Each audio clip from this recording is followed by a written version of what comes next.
Boa noite. Começa agora na tela da Band o Rio Grande que dá certo.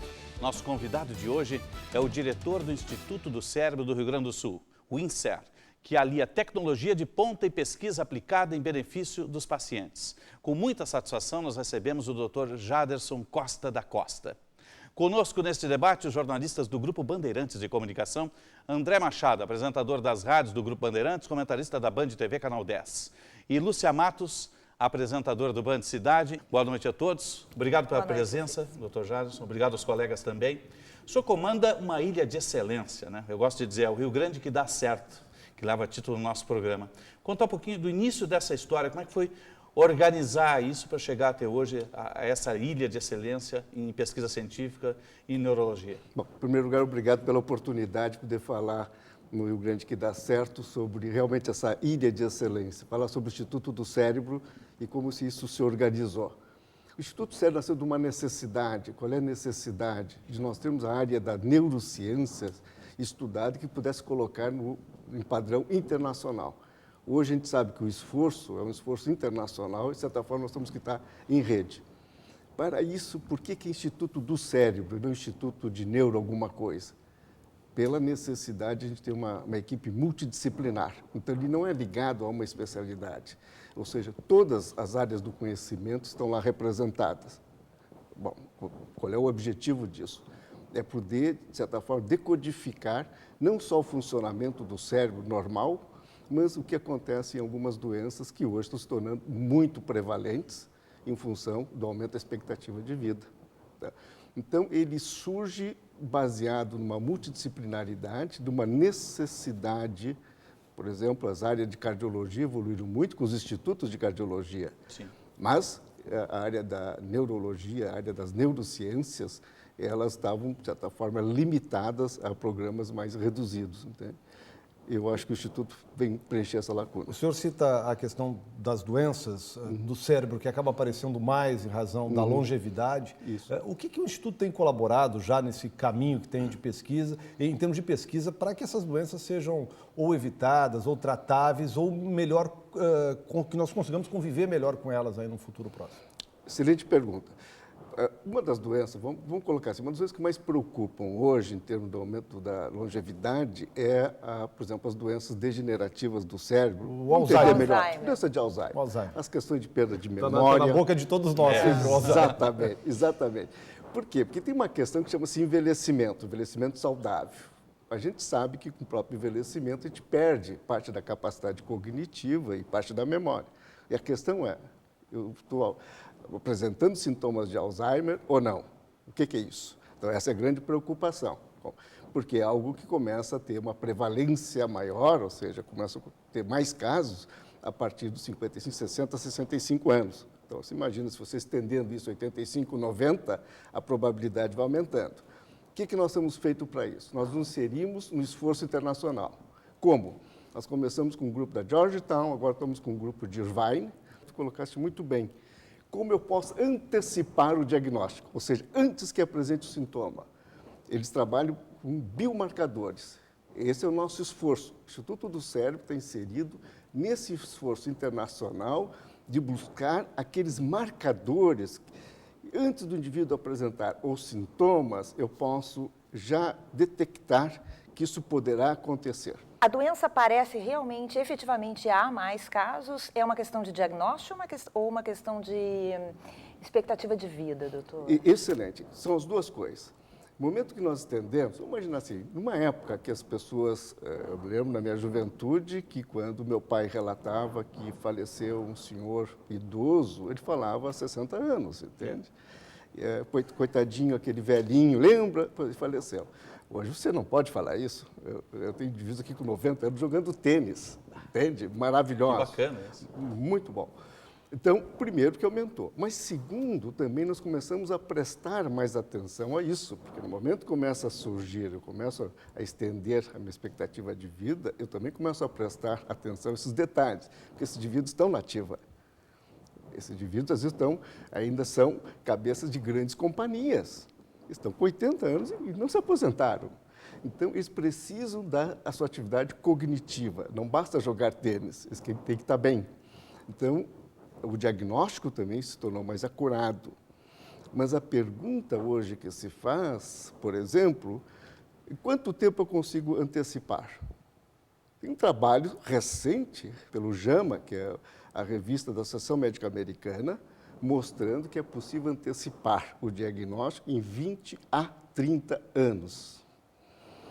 Bom, a questão é, e o que você faz com isso? Com as questões éticas. Aí, provavelmente, muitas das terapêuticas que existem hoje no mercado e outras que poderão vir, elas deverão ser utilizadas, provavelmente, antecipando o aparecimento do quadro. Hoje nós começamos tarde. Quem é que vai para o diagnóstico? Aquele que já tem queixas. Aquele que chega já dizendo, olha, eu estou com problema, problemas de memória, problemas de orientação, problemas afetivos. Este é que vai ser investigado para o diagnóstico e tratamento. Nós chegamos tarde. Nós gostaríamos de estar mais ou menos na fase que está a oncologia, né? Acontece hoje com câncer, se eu consigo diagnosticar precocemente nas fases iniciais... Alguns, né? Exato. Isso, né? O meu prognóstico é diferente. Agora, doutor Jaderson, assim, a gente sempre ouviu falar sobre a necessidade de exercitar o cérebro, né? Isso. De ler. Gente diz que faz palavra cruzada para treinar o cérebro.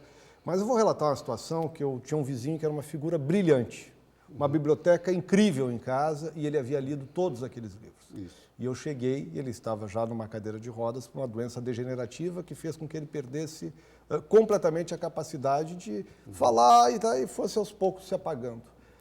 Ou seja, não adianta deter todo o conhecimento do mundo e exercitar-se o tempo inteiro. O que é, de fato, uma responsabilidade nossa no nosso comportamento de vida para que a doença apareça e o que é obra do acaso ou da genética? Muito bem. Existe uma forma que é claramente genética. São os casos que ocorrem mais precocemente. São pacientes que com 40 anos já estão com quadro de Alzheimer. Tem uma história familiar. Este é um quadro diferente que certamente todas essas intervenções não modificariam. Existe aquele que é muito mais frequente, esse relacionado com o envelhecimento. E que é em torno de que idade, doutor? O envelhecimento. Quer dizer, a partir de 65 anos, esse quadro começa a pode se tornar mais evidente ou progressivo, ok? Então, vamos imaginar agora, está colocando, é muito importante, chama-se reserva. O indivíduo, aquele culto, leitor, que tem que colocar uma biblioteca na cabeça. Ele tem mais, que chama-se reserva cognitiva. Mas isso não é tudo, isso não imuniza. Senão nós diríamos, os nobéis, os intelectuais... Estariam imunes. Estão imunes. O negócio é a gente ter bibliotecas na cabeça, né? Mas não é bem assim. Isso é uma reserva. Por exemplo, vamos ver 2 exemplos. O indivíduo começa a perder a memória para a palavra e é culto, e o indivíduo que não é. Eu faço uma pergunta para ele, é tudo ou nada. Ele só tem aquela palavra do estoque dele. Eu faço para um indivíduo que tem reserva, ele te engana.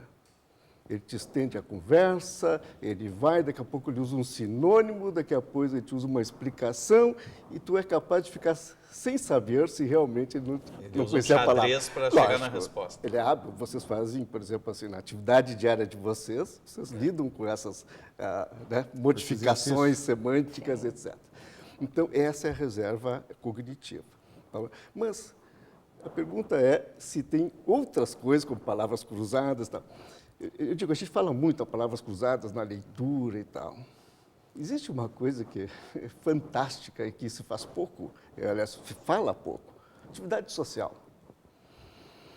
O cérebro adora carinho, ele adora cuidado, ele adora amor, ok? E essas coisas das relações que o cérebro adora, entende? Elas melhoram a capacidade cognitiva. Porque no momento que eu estou conversando com vocês, eu estou me enriquecendo. Relacionamento. Relacionamento. Tu fizesse uma pergunta, eu tive que buscar lá, eu disse, mas será que eu respondi exatamente o que ele queria? Não, mas eu aprendi com a senhora que me colocou outro aspecto. Eu achei muito interessante, doutor, porque você de um seminário que tratava de cérebro, cura e cuidado. Isso. E o senhor deu uma palestra tratando essas questões e dizendo que uma criança amada e cuidada nos primeiros anos de vida vai cuidar e amar da mesma forma quando for adulta, e que isso não é uma questão só psicológica e nem educativa e nem cultural, é uma questão química do cérebro mesmo. Química do cérebro. Perfeito. Então, a senhora me colocou um aspecto muito interessante, ou seja, esse é o início da prevenção do Alzheimer. mas como? Na Você está criança. falando de uma Na criança. criança. Sim, uma criança amada, ela aprende a amar, ok? Ela vai se relacionar bem. Ela vai vai ser altruísta, entende? O caráter dela é O outro. caráter dela é outro. Ela vai se relacionar socialmente, ela vai estar preocupado com o outro, fazer o bem. Ou seja, esses aspectos, eles são extremamente enriquecedores para o cérebro, entende? A gente fala, por exemplo, na palavra cruzada, na leitura, que não vamos negar que são fatores importantes, mas observe o que é uma interação de uma pessoa socialmente pensando desta forma. A gente está pegando essa questão dos imigrantes hoje, e as questões europeias e que atingem o mundo inteiro e que nos preocupam como ser humano. Isso aí, no momento que eu me preocupo com isso, que eu procuro entender isso, meu cérebro está fazendo inúmeras relações e está liberando substâncias que são extremamente agradáveis, prazerosas, como dopamina, ocitocina das nossas relações. Isso, de certa forma, reforça o funcionamento do cérebro e o funcionamento dele fica ficando melhor e fica mais resistente, mais plástico. Então, vou entrar numa questão polêmica, doutor. A questão da fé, religião, meditação. Tem alguns cientistas que vêm defendendo que o cérebro muda, né, a constituição, digamos assim, não sei se é esse o termo, muda física, há uma mudança física no cérebro em função de meditação ou de oração, rezar. Isso é real, doutor? É real, é real, é real. Porque até então a gente imaginava que esses aspectos não fossem funcionais, ou seja, eles, de certa forma, eles não modificassem, não houvesse modificação na malha, na estrutura cerebral.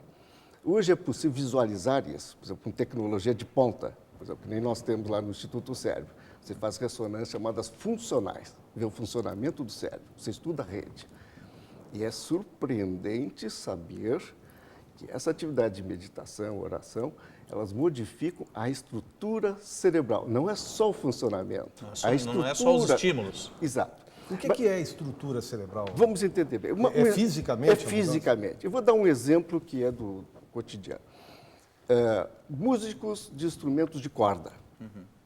Está demonstrado que músicos de instrumentos de corda, eles têm a área relacionada ao movimento dos dedos, a representação do cérebro maior que nem eu, que não sou totalmente analfabeto. Isso se faz pelo treino ou é naturalmente? Chama-se metaplasticidade, quer dizer, essa atividade, então, essa habilidade que você desenvolve ao longo do tempo, ela termina gerando no cérebro uma modificação de estrutura, porque você treinou isso, ok? Então, esse é um exemplo que está publicado há muitos anos, anteriores a esse, sobre meditação, sobre oração, etc. Ou espiritualidade, senso amplo. Não estamos falando de religião, estamos falando de espiritualidade. O que se tornou de novo? Que esses indivíduos que meditam, que eles também têm que também ocorre este fenômeno em algumas áreas do cérebro. E interessante, e que são áreas que estão relacionadas, por exemplo, com depressão. Que é um dos grandes males da atualidade. Grandes males da atualidade. Até que ponto, eu costumo dizer, é o cérebro que cura-se a si mesmo, entende? Quer dizer, nós temos uma reserva cerebral fantástica, uma capacidade de modificar essas coisas é fantástica. São dois comportamentos, aquele que você diz assim, estou derrotado, e aquele que você diz assim, eu quero vencer, isso não me pertence. Vou me curar. Vou me curar. São duas modos de posicionamento diante da vida totalmente diferentes e que levam a resultados totalmente diferentes. É a prova científica do tal do pensamento positivo. Né? Exatamente. Esse pensamento positivo, a alegria de viver, como tu te posiciona diante das dificuldades, isso faz grandes diferenças. O que mudou hoje, nessa década, foi ver que isso realmente é uma função cerebral e que isso tem modificações estruturais e funcionais. Quer dizer, foi aquilo, o provar. Porque a medicina era cética em relação a isso, né? Alguns isso foi rompido, né?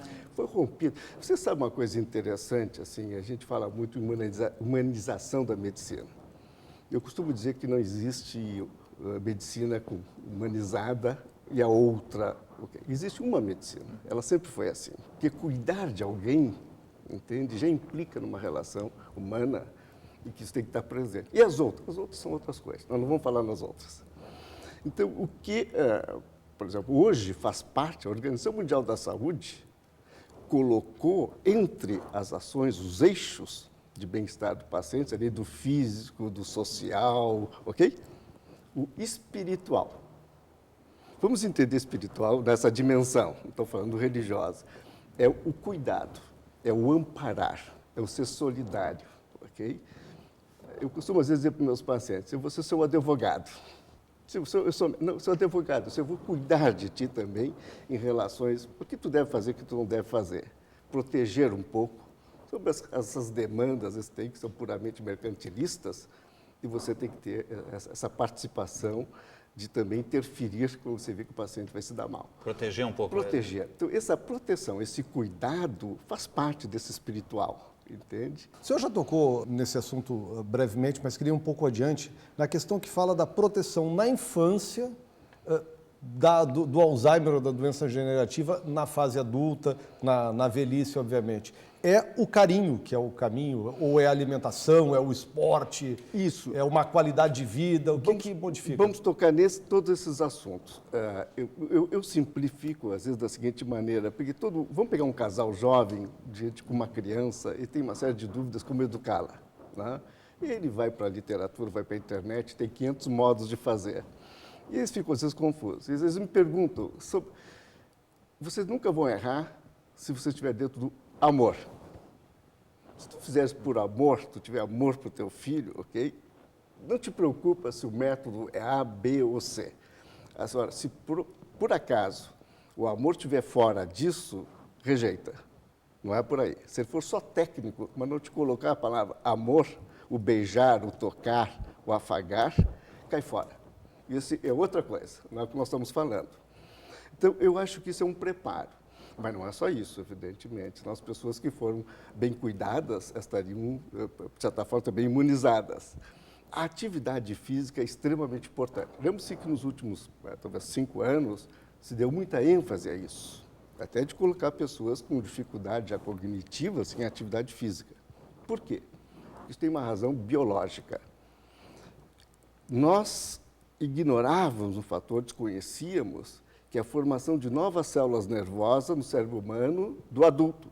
Nós dizíamos, isso existe em várias espécies de animais, mas não existe no homem.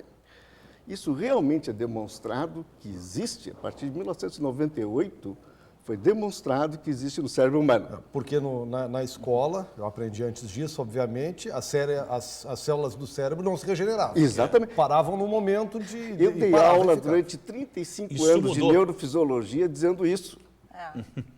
E tive que me ajoelhar a fazer o meia-culpa em 98 e dizer, não é bem assim. E esse processo é natural ou ele é induzido? Ele é natural. Então vamos à questão da indução. Ele pode ser melhorado. Sabe uma das coisas que melhora? O exercício aeróbico, atividade física. E a gente vê... Estimula a neurogênese. E a gente vê cada vez mais pessoas de mais idade pedalando na beira do rio, caminhando na beira do rio e assim por diante. E não é só como os cardiologistas dizem para o coração, para o sistema cardiovascular. Eu costumo dizer, ok, agora é a fase do cérebro. Nós passamos muito tempo com a fase do coração, agora chegou a fase da razão, da mente. Né? É a fase da razão mostrando o quê? Que essa atividade física beneficia também o cérebro. Então, atividade física. Outra coisa, vamos ver, tem uma série de doenças que são danosas para o cérebro. Realmente elas atrapalham muito. Por exemplo, diabetes, hipertensão, aumento dos lipídios, do colesterol, por exemplo. Por quê? O cérebro é totalmente dependente do sangue. A glicose do sangue, ok, é que alimenta as células nervosas, ok? Ele tem um dos maiores fluxos de sangue, vai para o cérebro. É um órgão tão nobre que tem o maior fluxo sanguíneo, ok? Então, se eu começo a atrapalhar a irrigação do cérebro, a oxigenação do cérebro, a alimentação do cérebro, eu começo a acelerar o processo. Compromete o cérebro. Compromete o cérebro. Então, vida saudável, o que é? É controlar essas variáveis que repercutem no cérebro. Né? Então, se te pega um conjunto de carinho, de estímulo intelectual, quer dizer, da leitura, da atividade física, social. A senhora colocou muito bem. O social é negligenciado. A gente, quando fala, tanto que eu estava fazendo a relação e não ia citar o social. E na vida moderna, o social, às vezes, né? Cada Ele vez se- se trabalha ele se mais, tornou- se Muitas socializa pessoas- menos. Muitas pessoas com a idade Se acabam digitalizou o social, ficando. como o senhor está fazendo Se no teclado, digitalizou o social. Esse não é social. Não é.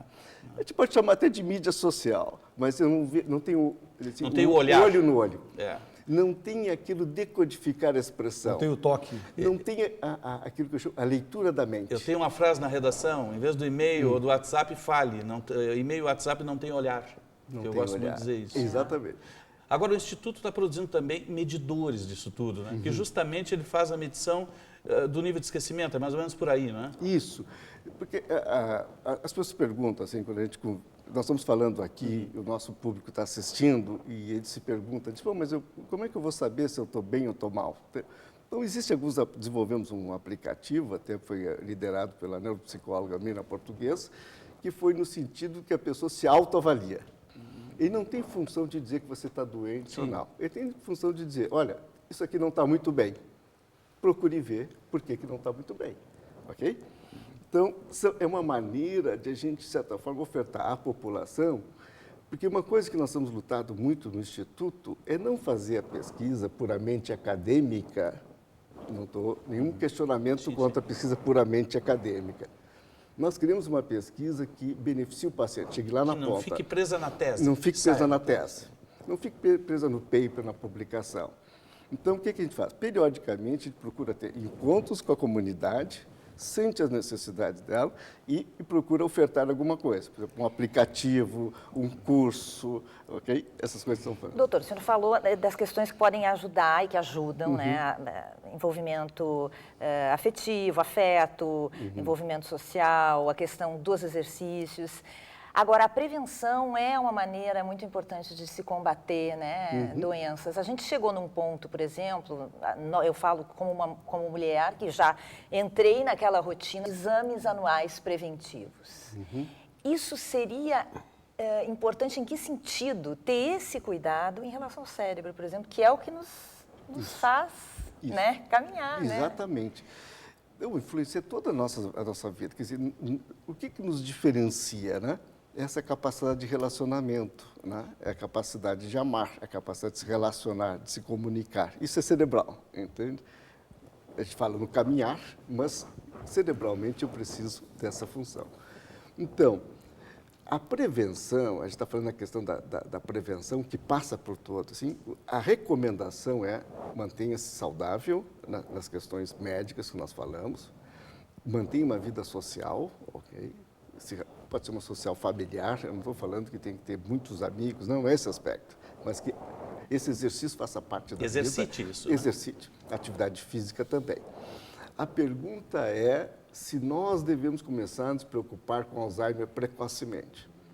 Eu diria, fora isso que eu citei, não. Porque eu acho que o grande benefício desses biomarcadores e do que nós estamos trabalhando é poder dizer daqui a um tempo para a população, ora, isso aqui vocês têm que fazer e nós temos como intervir. Hoje nós estamos assim, tateando naquilo que é de saber quanto tempo isso ocorre, como podemos diagnosticar isso precocemente, mas nós temos que agora evoluir para a intervenção, interromper esse processo. Doutor, a gente está chegando no final do programa, rapidamente, né? Se eu provocar seu cérebro, o que é importante para o Rio Grande dar certo? Importante para o Rio Grande dar certo que a gente consiga ousar. A gente tem que investir, a gente tem que inovar. Nós não podemos ficar na questão de, olha, nós temos dificuldades e nós não vamos superá-las. Eu estou colocando uma postura positiva aqui. Ou seja, nós temos que estimular o jovem, nós temos mais que segurar os jovens, estimular e segurar. Porque o jovem está decepcionado, o jovem está pensando em emigrar. Isso é muito ruim, porque eu trabalho muito com jovens e o que eu procuro passar para eles é que dá certo. A gente tem todas as condições de fazer aquilo. O Instituto do Certo está inserido internacionalmente pelo nosso trabalho. É aqui do Rio Grande do Sul, são com os nossos pesquisadores. E nós temos que fazer isso. Eu quero deixar essa obra para eles, porque eles é que vão fazer a segunda fase, a mudança, e eles vão realmente, certamente, eles vão conseguir interferir no tratamento e no diagnóstico dessas doenças que nós estamos falando. Então, a grande mensagem, esse Rio Grande dá certo, mas tem que acreditar, inovar, ousar e estimular o jovem.